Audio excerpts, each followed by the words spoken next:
Hi, you guys. Welcome back.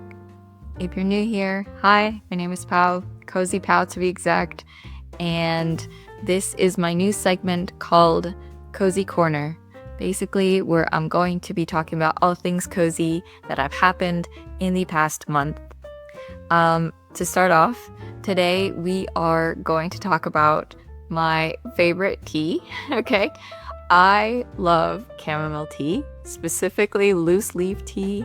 I don't have loose leaf tea right now. I do have a cup of chamomile tea though. It's really nice. Where I'm at, it's really cold today.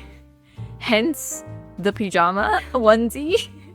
But yeah, let's get started. Let's start off with the first book that I read this past month. It's called Two Can Play by Ali Hazelwood. And it was really cute. It was really short, but I liked it. I'm gonna read you guys the summary. Viola Bolin has the chance of a lifetime to design a video game based on her all-time favorite book series. The only problem, her co-lead is Jesse effing Andrews, aka her arch nemesis. Jesse has made it abundantly clear over the years that he wants nothing to do with her, and Viola has no idea why. When their bosses insist a wintry retreat is a perfect team-building exercise, Viola can't think of anything worse. Being freezing cold in a remote mountain lodge knowing Jesse is right next door? No thank you. But as the snow piles on, Viola discovers there's more to Jesse than she knew, and heat builds in more ways than one. Spicy! I had to retake that several times because I just kept giggling. So I'm sorry if it's choppy. I really liked this book because, okay, first of all, I consumed it as an audiobook. Don't hate me. Ugh, this was so good. This reminded me personally of people in my own life. The quirky bosses that they had. I was really cute. This is spoilers, by the way, so if you don't want to hear spoilers, just move on. They had quirky bosses who were like so into each other. They were like hot and cold, and I found that dynamic like so cute. I was just like, that's adorable to have just like as a side character dynamic. And then like for the main characters, I love the fact that I guess it is an enemies to lovers trope, but it's mostly just misunderstanding and confusion. And then like both of them just they can't deny that chemistry. Like they can't deny each other's geniuses. And I love the fact that like she gets credited for like her hard work and he sees that. Like he sees her and I was just like, that's so hot. Like to feel seen but not to like have to try so hard to be seen. Like it was so good, you guys. Out of the spicy level, because it was a short story, Ali tends to like have like a very sweet moment throughout her books. I've seen this recurring theme where like she'll build up the world and the characters and like the side characters, and towards the end you get the spice, and then she'll sprinkle it in between like stolen glances or like accidental touches or like whatever, right? Intense moments, but like not really. Like she's just basically edging you. I don't know if I should keep that or not. It was good. It was short and sweet, and when it got hot, it got hot. I'll give it 4 spicy chili peppers out of 5 because it was good and I liked it. It went straight to my heart. I liked the story. I just wish it was longer, but I understand it's a short story, so it's fine. So the next book I read was called Icebreaker by A.L. I can't really pronounce that last name, but I'll have it up here anyways. I don't want to butcher it. And what was funny is that I was originally looking for the other Icebreaker by like Hannah Grace. But obviously like this was like such a happy this was such a happy mistake. So I usually get my books from the local library. I forgot to add that. I guess I'll add that now. Since I don't have a job right now, and I usually like to go to like bookstores and like peruse and then like take photos and make a little wish list and then eventually like save up for those books, I can no longer do that because I'm unemployed. Your girl's still looking for the job. Don't worry about it. Don't worry about it. But it has given me just like the push that I needed to utilize my local library. So while needing to, get my book fix, basically, I checked out Icebreaker, thinking, yeah, it's the Icebreaker that everybody knows, right? Wrong. But it was a happy accident. This Icebreaker, it was so wholesome. It was so good. And I loved it. Okay, let's talk about it. So 17-year-old Mickie James III is a college freshman, a brother to 5 sisters, and a hockey legacy, with a father and a grandfather who have gone down in NHL history. Mikey is almost guaranteed the league's top draft spot. The only person standing in his way is Jason Caulfield, a contender for the number 1 spot, and Mickey's infuriatingly attractive teammate. When rivalry turns to something more, Mickey will have to decide what he really wants and what he's willing to risk for it. This story is about falling in love, finding your team on and off the ice, and choosing your own path. This book touches on a lot of beautiful themes and subjects.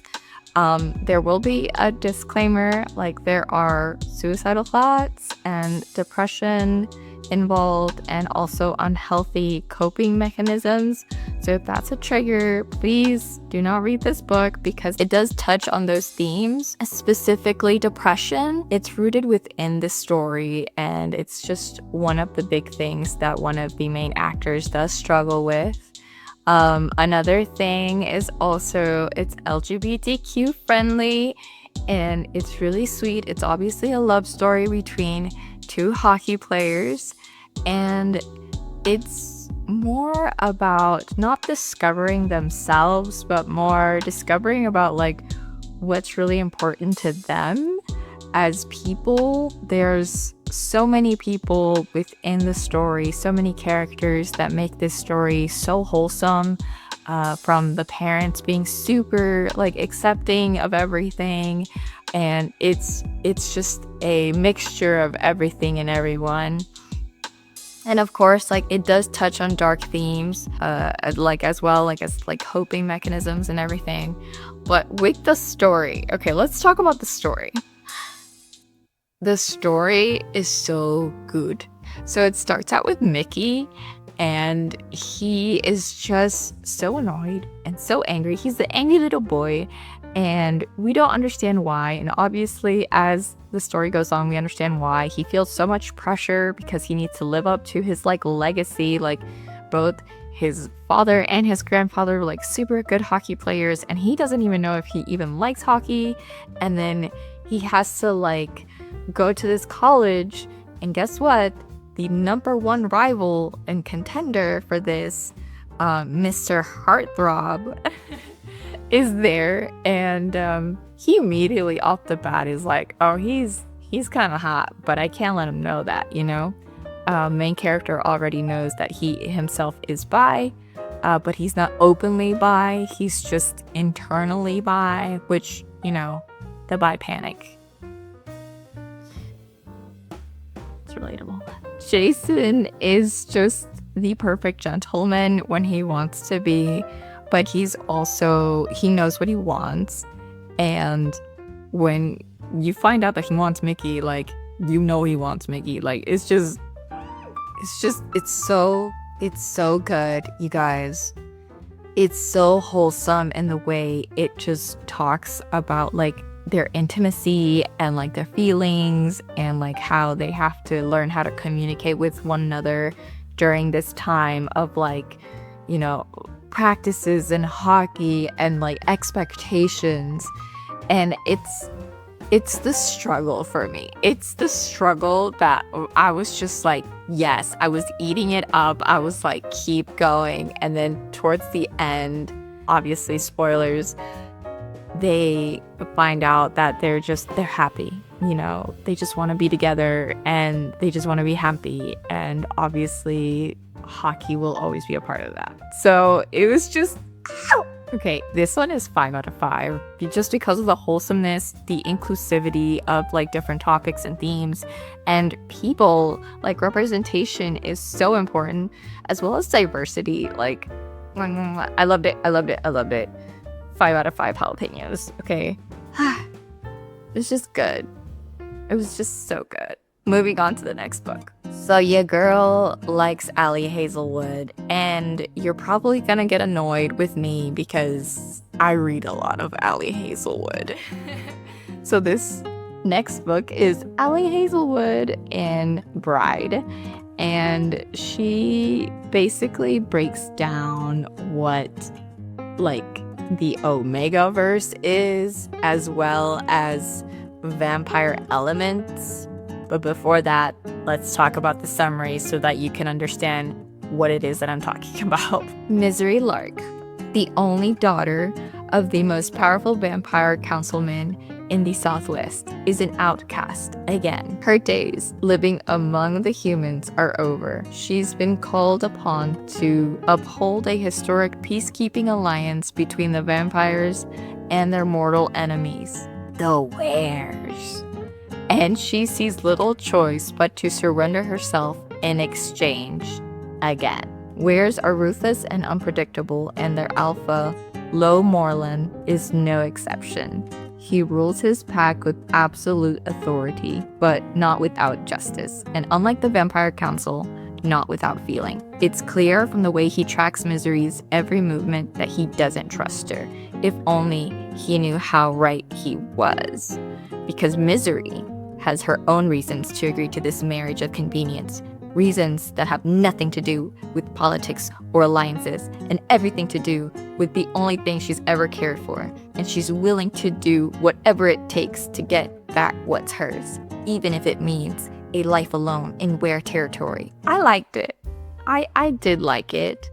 Again, in traditional Ali fashion, she doesn't hit the spice until towards the end, and then she's hitting you, just slapping you back and forth with it, and you're just like, but it's almost ending. Why are you doing this to me now? Why didn't you give me this later? But it's because it had to do with a lot of world building. I don't know. I don't want to give too many spoilers out because I feel like I want you guys to read it. It's good. But basically Serena is missing, and Misery, the main protagonist, is trying to find her.